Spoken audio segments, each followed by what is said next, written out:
और अब बात राजस्थान की। प्रधानमंत्री मोदी मिशन राजस्थान पर हैं, चुरू में रैली को संबोधित कर रहे हैं। सीधा आपको लिए चलते हैं। हमारी माताएं बहनें 24 घंटे घर में मेहनत करके घर को साफ सुथरा रखती है ना। लेकिन दिवाली के दिनों में वो घर के हर कोने को साफ करती है। किसी कोने में भी बारीक जगह होगी उसकी भी सफाई करती है। क्यों? दिवाली आई है। ये चुनाव भी ऐसी दिवाली है कि हमें हर कोने से कांग्रेस को साफ करना है। जैसे माताएं बहनें दिवाली में घर साफ करती है ना, वैसे हमारे सभी क्षेत्रों में से कांग्रेस की सफाई किए बिना चारा नहीं है भाई। और ये मिजाज जो है, आप सफाई करोगे पक्की? हर पोलिंग बूथ में सफाई करोगे? हर कोने से सफाई होगी? और इसी के कारण राजस्थान के जन जन की है यही पुकार, आ रही भाजपा सरकार।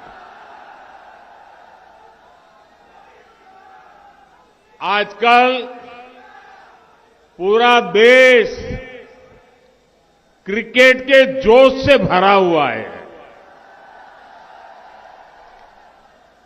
क्रिकेट में बैट्समैन आता है और अपनी टीम के लिए रन बनाता है।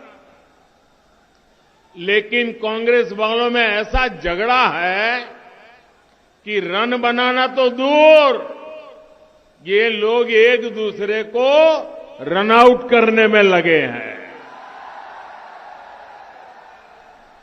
कांग्रेस सरकार के 5 साल एक दूसरे को रन आउट करने में बीत गए। जो बचे हैं वो महिलाओं और अन्य मुद्दों पर गलत बयान देकर हिट विकेट किए जा रहे हैं, हिट विकेट हुए जा रहे हैं। और बाकी जो है वो पैसे लेकर, रिश्वत लेकर मैच फिक्सिंग कर लेते हैं और कुछ काम नहीं करते। जब इनकी टीम ही इतनी खराब है तो ये क्या रन बनाएंगे और आपका क्या काम करेंगे? भाइयों बहनों,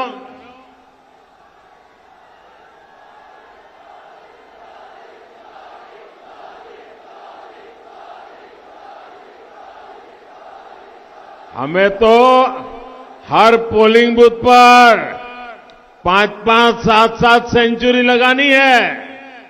लगाओगे ना?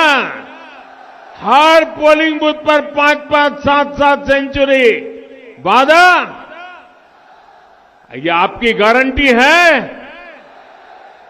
अच्छा, आज क्रिकेट का इतना बड़ा जलसा हो रहा है, पूरी दुनिया की नजर हमारी तरफ है। आप एक काम करोगे? आपका मोबाइल फोन निकालिए, उसकी फ्लैश लाइट चालू कीजिए और भारत की टीम को शुभकामनाएं दीजिए। भारत माता की। अपनी फ्लैश लाइट चलाइए सब लोग। भारत माता की, भारत माता की। हर एक के मोबाइल की फ्लैश लाइट हमारे देश की टीम को विजेता बनाने के लिए शुभकामनाएं। भारत माता की, भारत माता की, भारत माता की। बहुत बहुत धन्यवाद साथियों। अब आप नीचे रखिए। हिंदुस्तान जीतेगा। हाथ हिंदुस्तान रखिए। आप बीजेपी को चुनेंगे तो हम ये जो राजस्थान में भ्रष्टाचारियों की टीम है ना, ये सभी भ्रष्टाचारियों को आउट कर देंगे। और बीजेपी विकास का स्कोर तेजी से बनाएगी। और जीत किसकी होगी? जीत राजस्थान की होगी। जीत राजस्थान के भविष्य की होगी। जीत राजस्थान के माताओं, बहनों, किसानों, युवाओं की होगी। मेरे परिवारजनों, आज भारत एक नई बुलंदी की तरफ जा रहा है। भारत हर मैदान में नए रिकॉर्ड, नई उपलब्धियां लेकर के आगे बढ़ रहा है। बहुत ही जल्द भारत दुनिया की तीसरी बड़ी आर्थिक ताकत बनने जा रहा है। और इसका यश आपका है, आपके एक फैसले का है, आपके एक वोट का है। वो कांग्रेस जितने अपने 10 सालों में सिर्फ घोटाले किए, भारत को पूरी दुनिया में बदनाम किया, उसको आपने 2014 में अपने वोट से बाहर किया। आज भारत के हर नौजवान को पता है कि देश की सरकार उसके साथ खड़ी है। इसलिए वो हर फील्ड में शानदार प्रदर्शन कर रहा है। कर रहा है कि नहीं कर रहा है? देश का नौजवान आगे बढ़ रहा है कि नहीं बढ़ रहा है? भारत के नौजवानों ने 10 वर्षों में लगभग 1 लाख नए स्टार्टअप बनाए हैं। मेड इन इंडिया का लोहा पूरी दुनिया मान रही है। डिजिटल इंडिया अभियान से जो सिस्टम भारत में बना है, वैसा सिस्टम दुनिया में कहीं भी नहीं है। भारत ने चंद्रयान का कमाल करके दुनिया को चकित कर दिया है। भारत ने जितना भव्य G20 का आयोजन किया, वैसा इतिहास में पहले कभी नहीं हुआ। भारत ने कोरोना का टीका बनाकर दुनिया के करोड़ों लोगों की जान बचाई। हमारे वैज्ञानिकों ने किसानों के लिए नैनो यूरिया बनाया है। 1 बोरी यूरिया का काम सिर्फ 1 बोतल नैनो यूरिया करेगी। कोई भी क्षेत्र लीजिए, भारत कमाल कर रहा है। चारों तरफ उत्साह है, आत्मविश्वास है कि साल 2047 तक हम भारत को विकसित भारत बनाकर रहेंगे। यही विश्वास मैं राजस्थान के कोने कोने में भी देख रहा हूं। पूरा राजस्थान भारत के भविष्य के लिए, अपने भविष्य के लिए वोट डालने जा रहा है। इसलिए आपको याद रखना है, इतिहास के इतने अहम मोड़ पर कांग्रेस सरकार से जितना बच के रहे, राजस्थान को से उसको जितना दूर रखे, उतना ही आपका भविष्य सुनिश्चित है। कांग्रेस और विकास एक दूसरे के दुश्मन थे और दुश्मन रहेंगे। मेरे परिजनों, कांग्रेस के होने का मतलब क्या है, ये राजस्थान से बेहतर कौन जानता है? व्यापारी दुकानदार को चाहिए कि रोज दुकान खुले, लोग शांति से आए जाए, खरीदी करें। मजदूर को चाहिए कि उसे हर दिन काम मिलता रहे। किसान को चाहिए उसे खाद पानी मिलता रहे। घर परिवार को चाहिए कि उसके बेटा बेटी कहीं गए तो सुरक्षित लौट के आ जाएं। बहन बेटियां पूरे सम्मान और सुरक्षा के साथ जब चाहे बाहर निकाल सके। लेकिन अफसोस, इन सब में कांग्रेस की सरकार बुरी तरह से फेल रही है। गुंडागर्दी, दंगे और महिलाओं, दलितों पर अत्याचार में राजस्थान को कांग्रेस ने देश में अग्रणी बना दिया।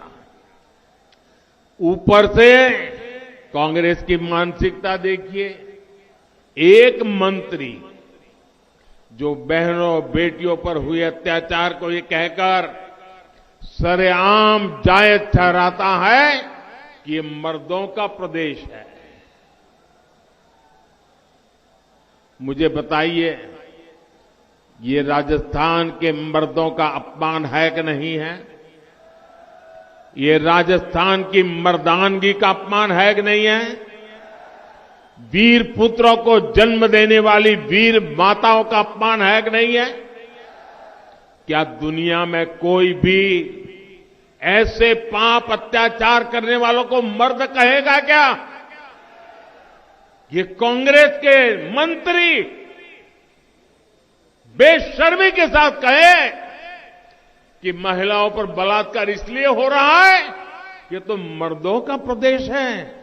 अरे मर्द कभी ये पाप नहीं करते, वो तो बेटियों के चरित्र की रक्षा के लिए अपना सर कटवा देते हैं, मर्द जीवन खपा देते हैं। आप मुझे बताइए, ये मर्दों का अपमान करने वाली कांग्रेस सरकार को जाना चाहिए कि नहीं जाना चाहिए? वीर माताओं को अपमानित करने वाली कांग्रेस जानी चाहिए कि नहीं जानी चाहिए? हर गली मोहल्ले से साफ होनी चाहिए कि नहीं होनी चाहिए? कायदे से तो उसको उसी दिन मंत्रिमंडल से बाहर कर देना चाहिए था, लेकिन उसका मंत्री पद भी सुरक्षित रहा और बड़ी बेशर्मी के साथ उसे चुनाव का टिकट भी दे दिया गया।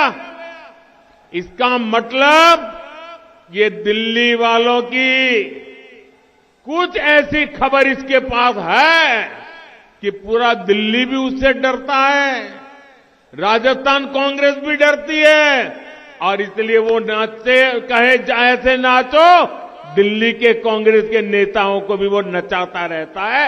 और इसलिए इतनी बड़ी गंदी बात बोलने के बावजूद भी वो टिकट लेकर के आया और आज चुनाव लड़ रहा है। मेरे परिवारजनों, कांग्रेस के लूट के लाइसेंस की पूरी कहानी लाल डायरी में दर्ज है।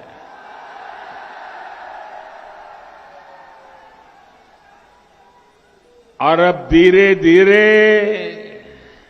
हल्के हल्के लाल डायरी के पन्ने खुलने लगे हैं। इधर लाल डायरी का पन्ना खुलता है, गहलोत जी का फ्यूज उड़ जाता है। जादूगर की जादूगरी लाल डायरी में दिखने लगी है। मेरे प्यारे राजस्थान के भाइयों बहनों, आपने खूब मेहनत करके अपने बच्चों को पढ़ाया,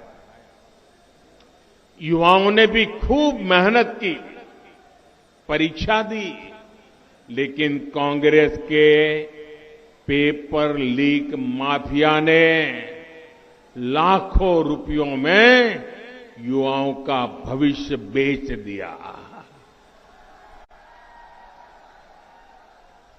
आप मुझे बताइए, राजस्थान के बेटे बेटियों का भविष्य बाजार में अगर बिकता है तो ऐसी कांग्रेस को सजा देना जरूरी है कि नहीं है?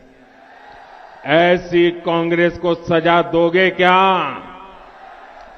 पूरी ताकत से सजा दोगे क्या? साथियों, कांग्रेस ने हमारे किसानों तक को नहीं छोड़ा।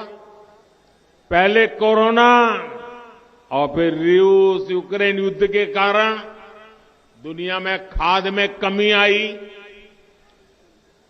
यूरिया की कीमतें, फर्टिलाइजर की कीमतें कई गुना बढ़ गई, बेतहा बढ़ गई, लेकिन भारत के किसानों को हमने खाद की कमी नहीं आने दी। यही नहीं, यूरिया की जो बोरी, ये मैं आंकड़ा बोलता हूं, याद रखोगे आप? जरा बताइए, याद रखोगे? मैं एक आंकड़ा बताता हूं, याद रखोगे? यह आंकड़ा हर किसान को बताओगे? इतना काम करोगे आप? पूरी दुनिया में यूरिया की एक बोरा जो भी आप कहते हो, वो करीब करीब 3,000 रुपए में बिकता है। कितने में? जरा जोर से बोलिए, कितने में? कितने में बिकता है? वही यूरिया, उतना ही यूरिया हम हिंदुस्तान में किसानों को 300 से भी कम कीमत में दे रहे हैं। दुनिया को कितने में मिलता है? दुनिया को कितने में मिलता है? हम कितने में देते हैं? इतना सारा बोझ सरकार उठाती है ताकि मेरे किसानों पर कोई बोझ न पड़े।